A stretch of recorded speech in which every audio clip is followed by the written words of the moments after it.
Nome comune: Salvia. Nome latino: Salvia officinalis. Famiglia: Laminaceae. Descrizione della pianta. È un piccolo arbusto sempreverde con rami a sezione quadrangolare. Le foglie sono opposte, finemente dentate, ricoperte di peluria, picciolate, ovali lanceolate, spesse e rugose. Le infiorescenze sono verticali, con 2 o 4 fiori, che appaiono verso giugno-luglio.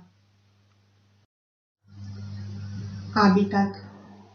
È una pianta caratteristica dell'Europa meridionale. In Italia cresce spontanea nelle zone centro-meridionali e nelle isole.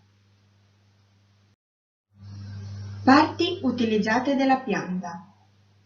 Le foglie, che devono essere raccolte prima della fioritura e liberate dal picciolo, e le sommità fiorite. Proprietà medicinali della salvia e del decotto di salvia.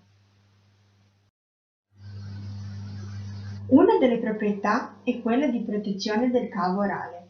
Il decotto di salvia è particolarmente indicato nella prevenzione e nel trattamento delle infezioni della gola e della gengivite. Il decotto di salvia è inoltre utilizzato per rinforzare il tratto esofageo. Sembra inoltre molto utile per favorire la digestione nel caso in cui si sia mangiato pesante, stimolando il tratto intestinale. Oltre alle proprietà benefiche appena esposte, recenti studi hanno dimostrato che il decotto di salvia è un toccasana anche per alcuni disturbi legati alla menopausa. Aiuta a combattere infatti le vampate di calore, nonché la sudorazione eccessiva, che sono 2 effetti più fastidiosi di questa condizione. Decotto di salvia. Per preparare il nostro decotto sarà sufficiente una quantità minima di foglioline di salvia. La salvia utilizzata in elevate quantità è tossica, in quanto contiene una sostanza chiamata tuione, che ad alte dosi risulta essere velenosa. Per ottenere il decotto saranno sufficienti 3 foglioline di salvia. La quantità d'acqua da utilizzare non è fissa e può variare.